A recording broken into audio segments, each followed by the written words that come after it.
Welcome to International Business Course. The topics which we are going to cover today in the area of international business are very interesting topics. The first thing we are going to start with the foreign exchange market itself. The role of foreign exchange market is very important to understand because what happens is when the business is conducted between two different countries, then ultimately there are two different currencies are involved. For example, if you are exporting an American product from United States to Japan, then what will happen is that the US dollar and the Japanese yen would be involved in this situation. In foreign exchange, the rates are determined every business working days and they fluctuate just like a stock market. In Chicago, it is a mercantile exchange market which handles those foreign exchange. Then of course there are world foreign exchange markets which trade where the currency trading takes place. But of course, like one thing which you need to understand in the area of exporting or in the area of any kind of international trade, that exchange rates are determined on two basic levels first. The first one is called spot rate. Spot rate is that the rate which is good for 2 days. For example, if you want to buy Japanese yen, or if you want to sign a contract where you are going to pay 10% down payment, then of course the spot rate is going to be there. But when the transaction is going to take place after 6 weeks or after 4 weeks or after 2 months, then of course there is the other rate which is called the forward rate. That's why when you see in the newspaper there are pricing are given in 30 days pricing, 60 days pricing, 90 days pricing, and the basic purpose of forward rate is to give a protection to the buyer and seller, that there are the fixed rate of the currency that a buyer or the seller are going to use in their future transaction. Buyer rate is also called hedging as well. So hedging is some kind of protection which has been provided into this particular area.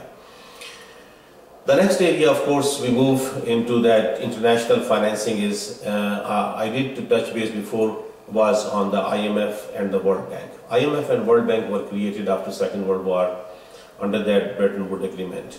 The basic purpose of IMF was like to control international currencies and also like to control their exchange rates to some extent.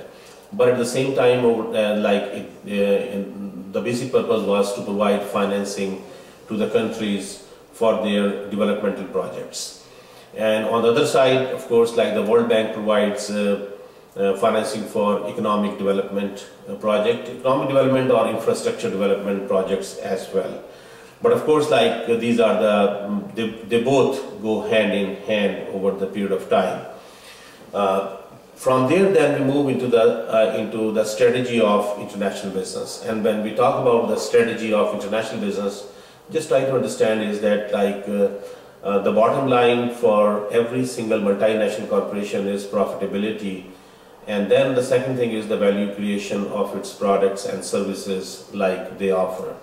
So there is a perception in the minds of customers or in the minds of buyers or in the minds of consumer that what would be the fair value of a given product. For example, you are always willing to pay more money for a Mercedes-Benz which is manufactured maybe in Germany versus any other automobile. So sometimes this strategy, in fact, that specifically in the value creation, it does deal with the value creation not only from the cost point of view but also from the product point of view.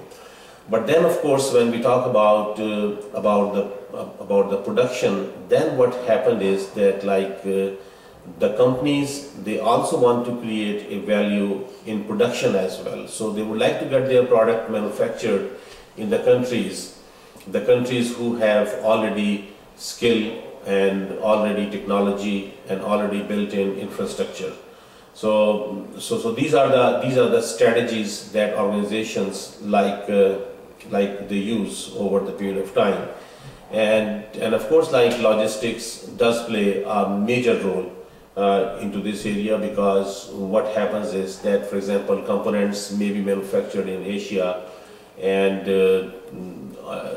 like the final product is, in case of GM, as I talked before, is in the United States. The next thing, of course, we talk about is entering the foreign markets.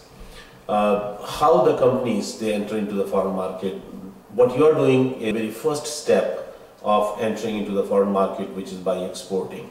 As I told you before, that like exporting is the first step in the area of international business, and then of course, like the second step is establishing sales offices, and within those sales offices, the companies they can create their own franchising, they can create their own turnkey projects. Turnkey projects means that a company goes in a foreign country, they set up a manufacturing plant, and the moment the plant becomes productive, they hand over the keys to the owners, and they charge their fee and they leave.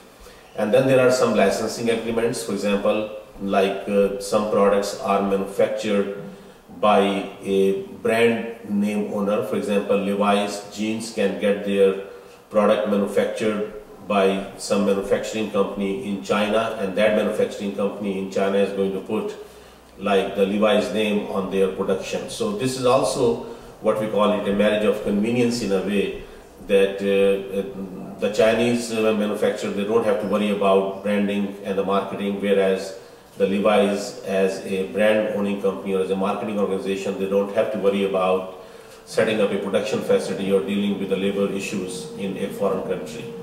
In international businesses is setting up a joint venture. Companies from two different countries, when they start manufacturing a product, so that is called a joint venture. In the US, of course, very famous joint venture has been between GM and Toyota. In early 80s, of course, they started, and from that joint venture, the very first automobile which was produced was Chevy Nova.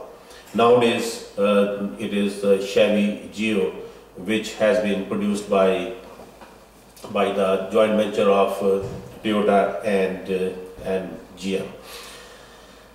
The next and the final stage of entry in a foreign market is wholly owned subsidiary, or just foreign direct investments.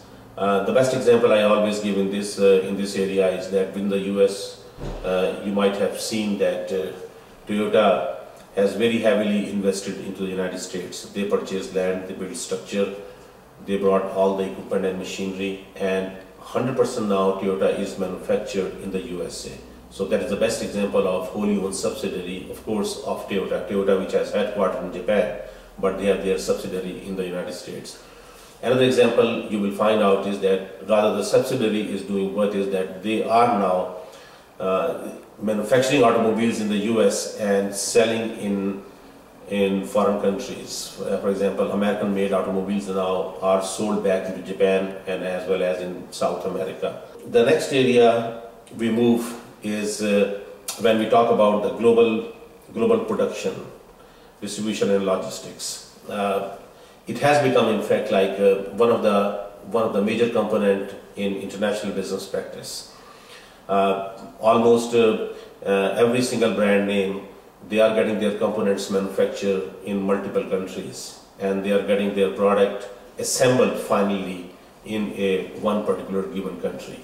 So that way, in fact, the global production has really taken over now this thing.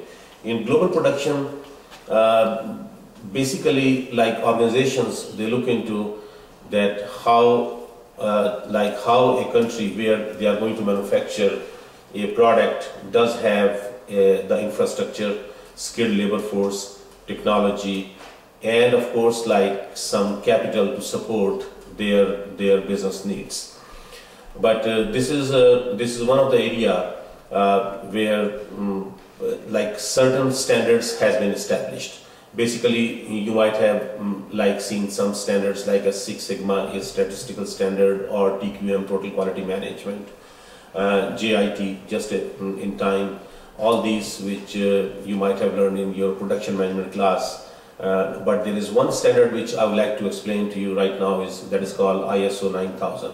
ISO 9000 basically a European standard in fact, and it is kind of giving a foreign company a certificate that that particular organization is capable of manufacturing a particular product.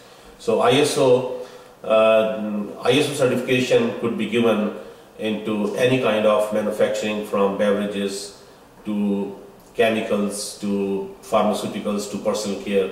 And the best thing about this certification is that even the US companies who are manufacturing any product, they have to have the ISO 9000 as well, because if they receive a contract of manufacturing from China, then of course like the Chinese buyer don't know that who the manufacturers are. So once they see that ISO 9000 certification, that really qualifies that company, that this company meets certain minimum standards in the area of manufacturing which are recognized internationally. So global production is one area, but of course like another area which I really want to focus is the distribution and logistics. One good example I always quote into this thing is that when the production at GM automobile plant starts in Detroit, the production manager has to understand that the components and the parts may be coming from 30 or more countries.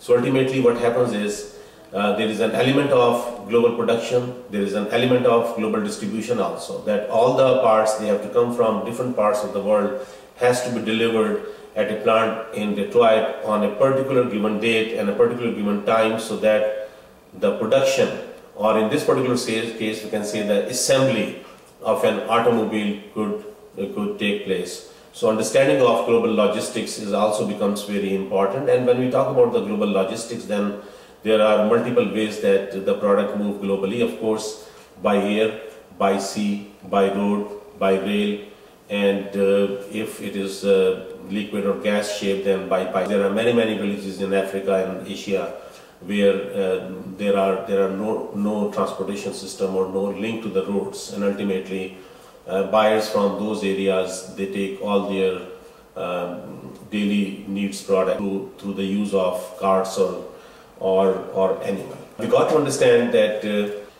very important is segmentation. And when I talk about the segmentation, I mean that yes, there may be like one single product.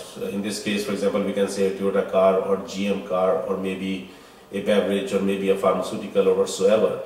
But of course, like that product is being marketed in different segments. And when I talk about the international segments, then I mean that Africa as a continent, Asia as a continent, South America as a continent, North America as a continent, Europe as a continent.